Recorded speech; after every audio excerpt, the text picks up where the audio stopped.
4 incredible guests will be here, transporting us to the future with their groundbreaking innovations. Robots that think, look and talk like humans, cars that drive themselves, and food and fashion like you've never seen them before. That's all on CNN Inspirations, Our Future World. Saturday on CNN. I'm Eleni Jokas, and this is CNN. Hi there, I'm Brianna Keeler in for Wolf Blitzer. It is 1 p.m. here in Washington, 8 p.m. in Jerusalem, 9 p.m. in Moscow, and wherever you're watching from around the world, thank you so much for joining us. Last-minute legal ploy. Republican Roy Moore issues a new challenge to the outcome of the Alabama Senate race that he lost. In less than 1 hour, state officials are set to certify the results. Defending U.S. diplomacy, Secretary of State Rex Tillerson writes an op-ed on North Korea, China, and Russia. Moscow fires back, calling it confrontational. And Republican retreat. President Trump and GOP leaders plan to gather at Camp David just days from now. We'll preview the meeting to map out the Republican agenda.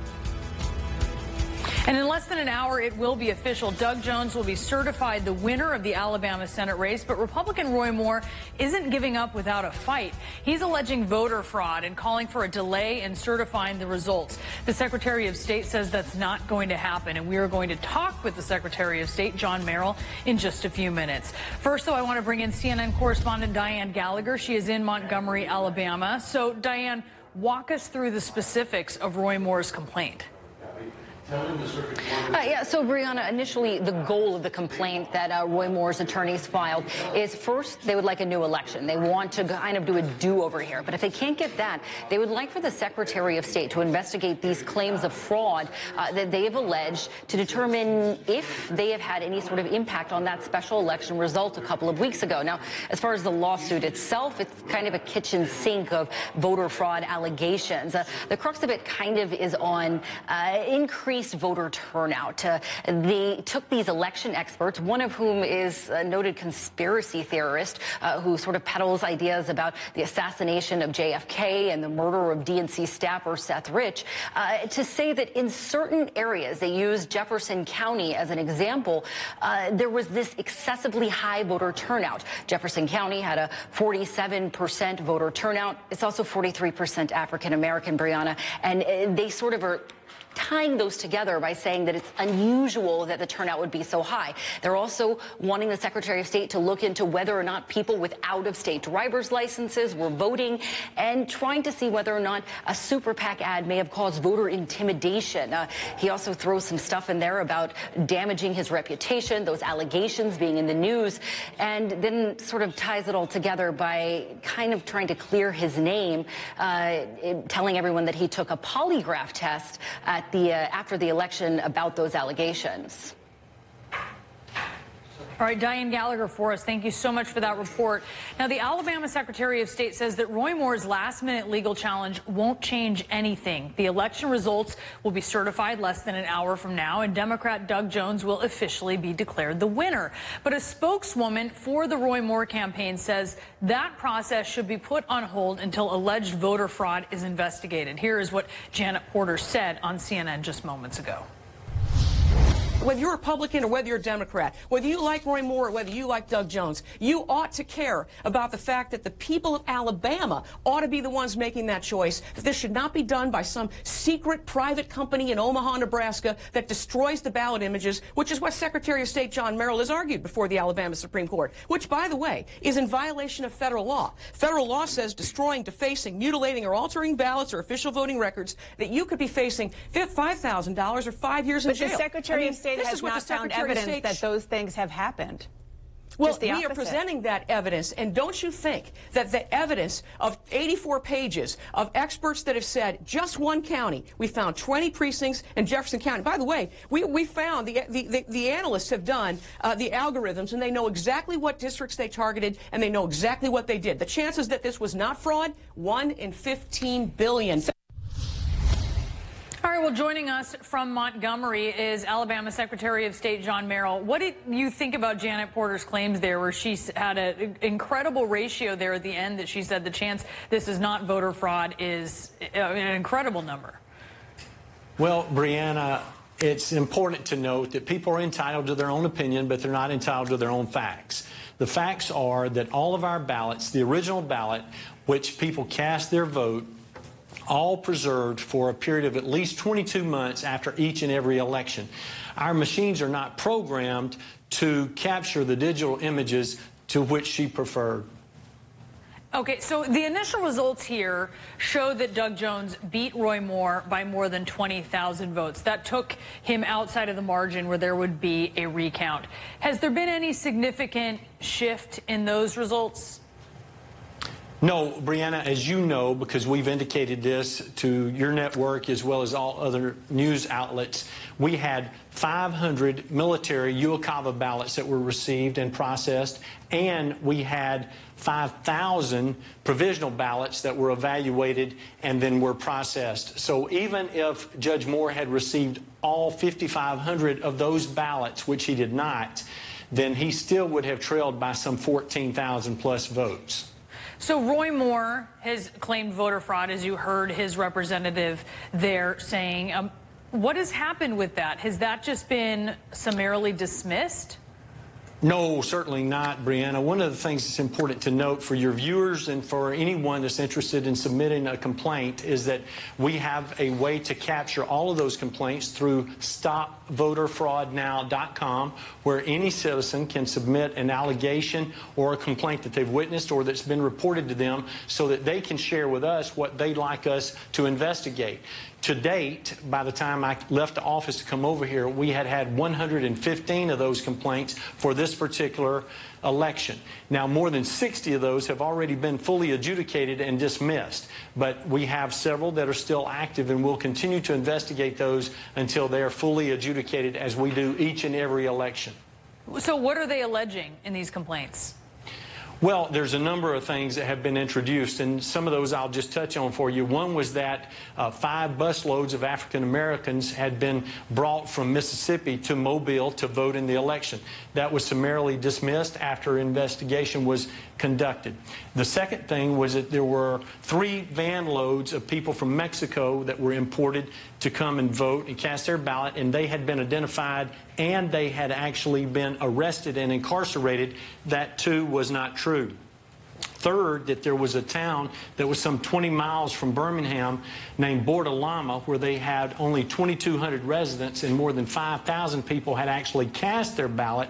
That would make some sense, and it would cause a lot of consternation, except there is no town or community in the state of Alabama called Bordelama. So that was completely fabricated and made up. Last but not least, and most significant, was an individual who was featured on a local television station out of Mobile at the election night victory party for Doug Jones, who was not identified, who indicated that he had come to Alabama, he had gotten involved in the campaign, he had cast his ballot, and other colleagues of his and friends of his from out of state had done the same thing. We were able to have a number of interviews about that particular situation. We asked all the people that conducted interviews with us to please air that clip, and hopefully someone would know that young man. And it was indicated to us through an individual contact, a concerned citizen, who said, yes, I know who he is.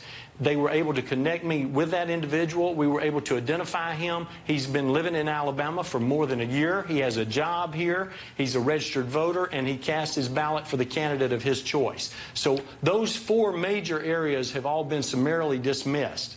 Okay. All right. Very interesting examples of what you have been getting in terms of complaints of voter fraud that have been dismissed. Brianna, you have absolutely no idea. That's just a brief It's pretty wild as you describe it there. Have you spoken to Roy Moore today? No, ma'am. I've not spoken to Judge Moore in more than 2 months. Okay. And so and that's customary? Have you spoken to his campaign? Well, no, we have spoken to people in his campaign, but I have not personally spoken to anyone in his campaign that I can recall since election night. What's the outreach? And we've also been in contact with the Jones campaign, too. I'm sorry. We've also been in contact with the Jones campaign. I think that's important for your viewers to know. So what has the contact been between your team and the Moore campaign? Is it just updates? Well, yes. They have asked questions, or they have attempted to have questions answered that have been important to them. We supplied them with that information, and the same thing with the Jones campaign as we have moved forward. And just to remind our viewers who have been watching this Senate race in Alabama, 2 p.m., right? 2 p.m. is the time where this is going to become official. That's correct. In just a little bit less than an hour, we will certify the results, and Doug Jones will become the new United States Senator from the state of Alabama. On January the 3rd, he will take his certificate of election. He will present himself to the members of the body, and Vice President Mike Pence will swear him in on January the 3rd. He'll become the newest member of the United States Senate. All right, 2 p.m. Eastern, I should say. John Merrill, thank you so much, Secretary of State of Alabama. We appreciate your time today, sir. Thank you, Brianna. Thank you for having me as your guest. And ahead, Secretary of State Rex Tillerson says his administration has no illusions about the Russian regime, labeling the U.S.-Russia relationship poor. Now the Kremlin is firing back. We have Russia's stinging response next. Plus, the president touting his legislative accomplishments during a surprise stop in Florida yesterday. The only problem, what he is claiming is not true. And there's no shortage of Trump properties around the globe, but the latest spot set to bear his name is causing some controversy. Why a Trump naming frenzy is sweeping across Jerusalem and Israel. Los Angeles and California, when you think about everything that has come out of there, it's an influential place. People marching onto City Hall here in San Francisco. We are fact finders. Donald Trump came all the way down here, and then the issue of who would pay for the wall never came up. You question people to get straight answers. You didn't name Bill Cosby then. Why now? The vast majority of people I talk to have amazing stories to tell. One place to get it right, to get it quick. Tune in and come along for this ride.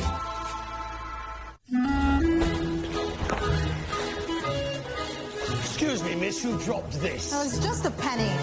Just a penny? Just a penny?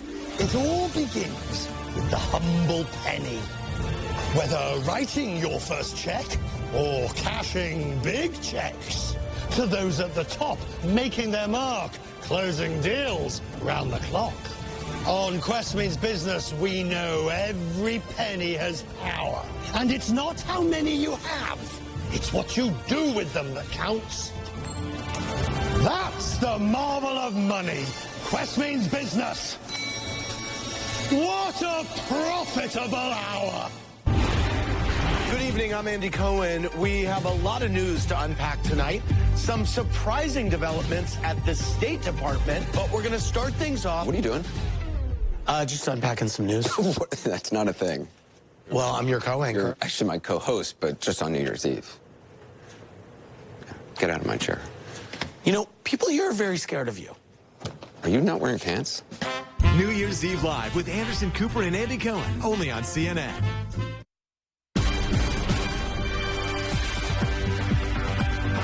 Hello, everyone. I'm Zain Asher, and this is CNN News Now. Russia is wrapping up operations in Syria. President Vladimir Putin held a ceremony to honor military personnel who fought there. He also had some ominous words about Wednesday's attack that wounded 13 people in St. Petersburg. Here's our Frederick Peiken with more. Well, at this point in time, they haven't put forth any group that they're blaming, and certainly no one's claimed responsibility yet. But one of the things that Vladimir Putin said in that speech you were talking about in front of those military officers is he strongly indicated that it might have been Russians who came back from Syria or in some way, shape, or form were linked to Syria. One of the things that he said to those officers, it would be very, very dangerous for Russia if more of those people came back. At the same time, he also made some very strong statements. Obviously, you said that he was running for president again. One of the big platforms he's running on is domestic security and combating terrorism. And he basically told the security services here in this country if they feel they're threatened when they're trying to arrest terrorists, to liquidate those terrorists. Let's listen to exactly what he said. You know that yesterday in St. Petersburg, a terrorist attack was carried out, and that recently the Federal Security Service prevented another attempted terrorist attack. And what would happen if the thousands that I just spoke about, hundreds of them, would have come back to us trained and well prepared? That was our Fred Fleitgen reporting there. In Syria, international aid officials hope to evacuate more critically ill people from rebel-held eastern Ghouta, which is just outside of Damascus. The International Red Cross says 29 patients have been granted passage out so far, but officials say hundreds more remain trapped. The Syrian government cut off aid to eastern Ghouta more than 4 years ago. All right, everyone, thank you so much for watching. That was your CNN News Now. I'm Zain Asher. Now back to Wolf.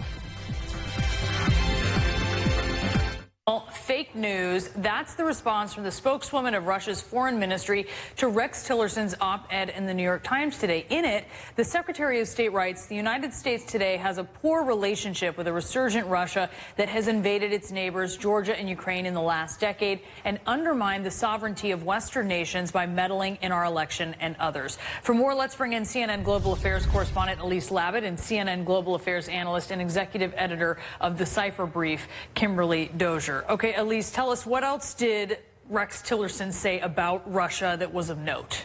Well, basically, you know, I thought the part about the election was really striking because President Trump has never admitted that, even though the U.S. intelligence agencies talk about, you know, confidence that there was an interference in the election. But I think Ukraine is really where the two nations have a lot of tension right now. And basically, Secretary Tillerson said that until Russia makes right with Ukraine and implements some of these international agreements, particularly this agreement called the Minsk Agreement that governs the conflict, that it's not going to be business as usual. So for all of the rhetoric of President Trump and how he wanted an improved relationship with Russia and how he refuses to get tough on Russia in his rhetoric, his policies are quite tough, particularly on Ukraine. Last week, the administration, President Trump, approved for the first time lethal weapons to the Ukrainian military. And Secretary Tillerson is saying this is going to continue until the Ukraine situation is solved. Kim, what did you think about the tone? Well, I think from the Kremlin's point of view, until they hear this from President Donald Trump, until he starts tweeting aggressively about them, they're going to make a few statements about it, but treat it as the rhetoric of a Secretary of State who may be on his way out. Even the national security strategy that was very tough on Russia, they said all the right things in terms of condemning it, but they don't seem to believe until it comes out of the Oval Office that it's really real. They put stock in what President Trump says, not in what Rex Tillerson says. Exactly. Though at the same time, what you hear from some in the national security community, even past Obama officials, is that arming Ukraine is one of the things that some of them had been pushing for behind closed doors. They've said, unless you push back against Russian force with force, Russia arms proxies, so the U.S. needs to arm proxies to show that each aggressive Russian action is going to be met. Only then will Moscow truly respect the United States and start to stop being so revanchist. Tillerson also wrote about North Korea, Elise. He said they need to earn their way back to the negotiating table. What does that mean? Well, essentially, this is what Secretary Tillerson has been saying all along, right? That there needs to be some kind of prolonged period of quiet. No missile tests, no nuclear tests. I think the rhetoric flying back and forth, you can kind of just disregard as rhetoric on both sides. And President Trump and the North Koreans are famous for it. But, you know, again, the president is tweeting one thing. His administration is basically implementing the same policy that they have been, which is this pressure campaign, continuing to ratchet up the sanctions. Last week, the UN Security Council passed pretty toughest sanctions ever against North Korea, cutting 90% of their oil exports. You saw President Trump this morning kind of, you know, criticizing China for flaunting U.S. sanctions, but these are new ones. And so I think the question is, will China implement those sanctions? Because they could be a game changer. But again, President Trump is tweeting whatever he's tweeting. The policies are quite different, and there's a complete disconnect here between President Trump's policies, which are seen as, you know, the policies of his administration that one would think he signed off on, right? And his Twitter feed, which is a completely to that point, today he tweeted, caught red-handed, very disappointed that China is allowing oil into North Korea. There will never be a friendly solution to the North Korea problem if this continues to happen. So you look at that tweet, you look at what Tillerson said. What do you think? Well, that tweet also seems to confirm an anonymously sourced South Korean media report. Does Trump have the intelligence to back that up? It's really not clear. But one of the things that I use as a gauge of how Tillerson is being seen is when I talk to foreign diplomats, I ask them, who are you talking to? Who do you trust in the administration to tell you what's really going on? And they say, look, we like our State Department colleagues, we keep in touch with them, but we have to test everything they tell us against what we hear from the Pentagon and, most importantly, the National Security Council. So Secretary of State Tillerson at this point doesn't carry a lot of weight with a lot of the top people that he's meeting with. Kimberly Dozier, Lise Labott, thank you so much to both of you. And coming up, a meeting of the minds is set for January. President Trump, Paul Ryan, Mitch McConnell, they're going to get together at Camp David to plot out the GOP agenda for 2020. 4 incredible guests will be here, transporting us to the future with their groundbreaking innovations. Robots that think, look and talk like humans, cars that drive themselves, and food and fashion like you've never seen them before. That's all on CNN Inspirations, Our Future World. Saturday on CNN. I'm Eleni Jokas, and this is CNN. Hi there, I'm Brianna Keeler in for Wolf Blitzer. It is 1 p.m. here in Washington, 8 p.m. in Jerusalem, 9 p.m. in Moscow, and wherever you're watching from around the world, thank you so much for joining us. Last-minute legal ploy. Republican Roy Moore issues a new challenge to the outcome of the Alabama Senate race that he lost. In less than 1 hour, state officials are set to certify the results. Defending U.S. diplomacy, Secretary of State Rex Tillerson writes an op-ed on North Korea, China, and Russia. Moscow fires back, calling it confrontational. And Republican retreat. President Trump and GOP leaders plan to gather at Camp David just days from now. We'll preview the meeting to map out the Republican agenda. And in less than an hour, it will be official. Doug Jones will be certified the winner of the Alabama Senate race, but Republican Roy Moore isn't giving up without a fight. He's alleging voter fraud and calling for a delay in certifying the results. The Secretary of State says that's not going to happen, and we are going to talk with the Secretary of State, John Merrill, in just a few minutes. First, though, I want to bring in CNN correspondent Diane Gallagher. She is in Montgomery, Alabama. So, Diane, walk... To learn things about sustainability. I was studying in Australia. I saw how people use the solar energy. I started thinking, why don't we use solar energy back home in Saudi Arabia?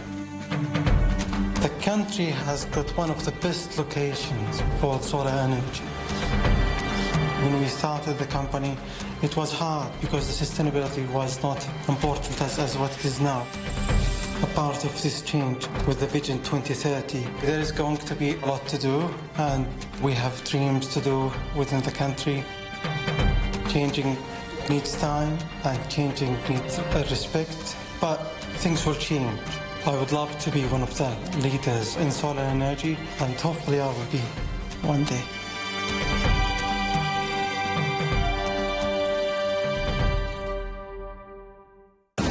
Kate Baldwin for the latest in U.S. politics. We have smart discussions and a whole lot of fun. State of America, weeknights on CNN. And get more State of America on the new podcast. Subscribe now with your favorite app. Amanpour, weeknights on CNN.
I'm Amanda Davis in Monaco, and this is CNN.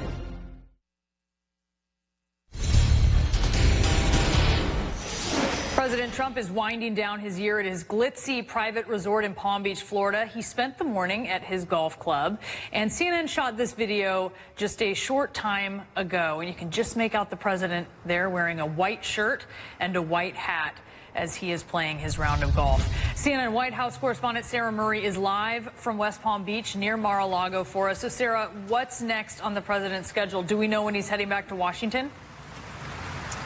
Well, Brianna, we are expecting him to stay here in Mar-a-Lago at least through the new year. But soon after that, he's going to be going to Camp David. As you pointed out, he's going to be meeting with Mitch McConnell and Paul Ryan. And they're going to have a confab about how to move forward with their agenda in the new year. And there is plenty of stuff on that list. You know, they left town in Washington with a lot still left undone, including government funding, including finding some kind of fix for the Dreamers, including disaster relief and a health insurance bill for children. Now, the president has also made clear he wants to try to get some bipartisan deals done in the new year. Now, that could include infrastructure.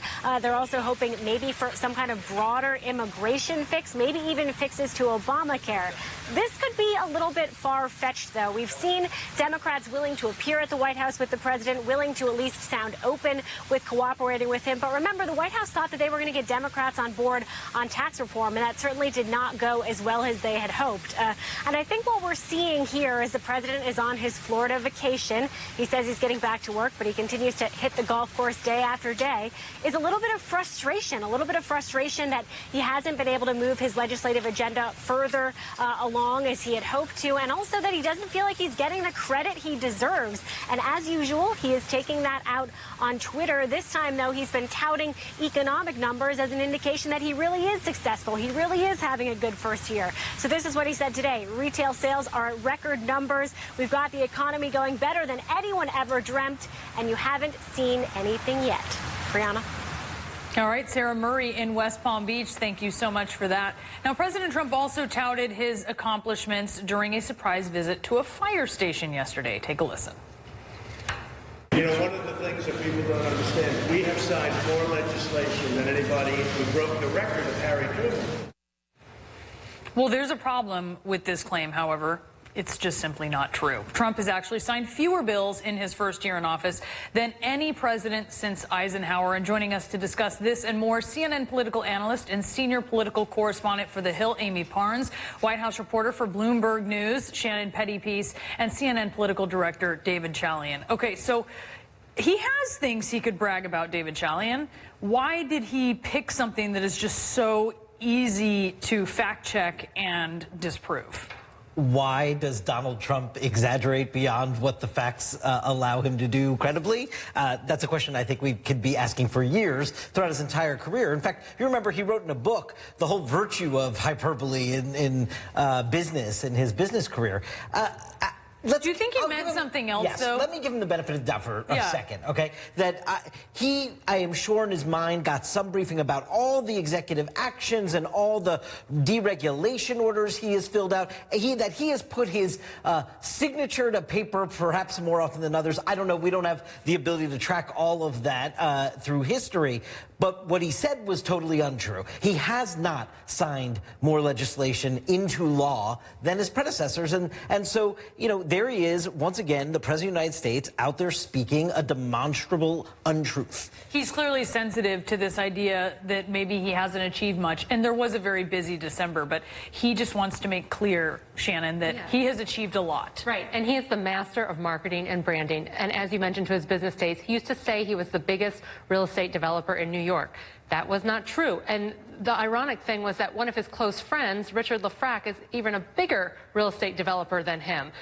So he knew that, and he was even bragging that he was a bigger real estate developer than one of his close friends. So it's marketing, it's branding, it's messaging. I mean, it's branding 101. Repeat, repeat, repeat the same things. It was the best year. It was the best year of making America great again. And he sticks with this story. And that's Donald Trump, the businessman, I think. Amy, let's talk about President Trump golfing. And we like to talk about this because he does it, so much. He criticized President Obama for doing it much less than he does it.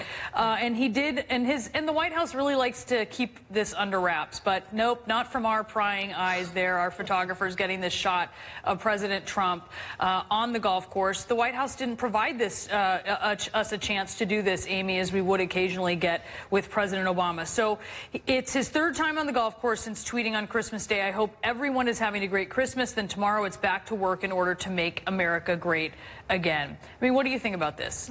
Well, obviously, presidents golf during their vacation, and you and I covered the White House, and you and I saw President Obama doing that quite a bit. But he has actually done this quite a bit more than President Obama, and I think he just doesn't want to own up to it for whatever reason. He wants people to think that he's back at work, and you know, it's after Christmas, and he's working again, and he's focused on the economy, and that's something that he's going to keep pushing in 2018. Something that he feels like he's, you know, in charge of and that he's on top of.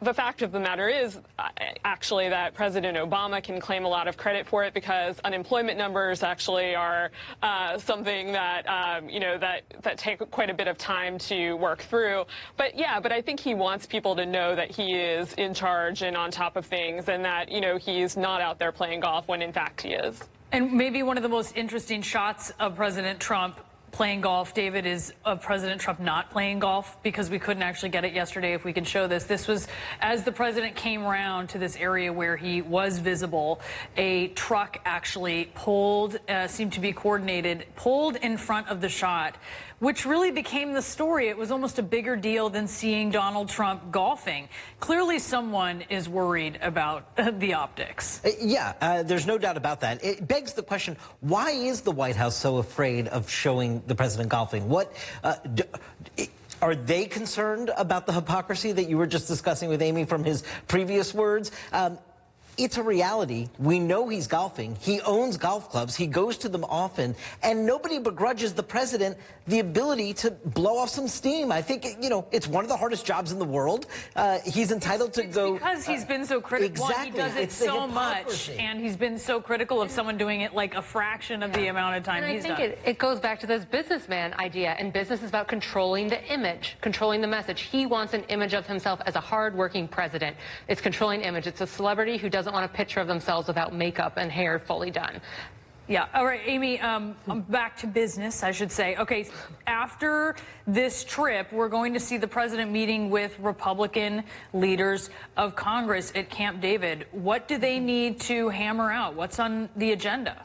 So much, because there's a logjam that's going to happen. I mean, they kick the can down the road, and it's going to be a pretty tough start to the new year. As Sarah talked about earlier, there is child health care, and there's budget stuff and spending. A government shutdown could loom. There's so much to talk about, and you know, he hasn't been on the friendliest terms with Mitch McConnell, for instance, throughout some of last year or this year. So I think he wants to make sure that everyone's on the same page and that they can go forward. They have a little bit of momentum now because they got the tax bill through, but I think they need to kind of keep focused on that and make sure that 2018 is a priority. They also, I think, need to sell the tax bill because, as poll numbers show, it's not entirely popular right now. So I think they need to do quite a bit of showmanship there as well. And President Trump has been optimistic about the idea of Democrats helping out on health care and helping out on infrastructure, but he's been poking them in the eye this whole last year. So what do you guys think the chances are that there's going to be some... I mean, I'm not going to make predictions with this administration, but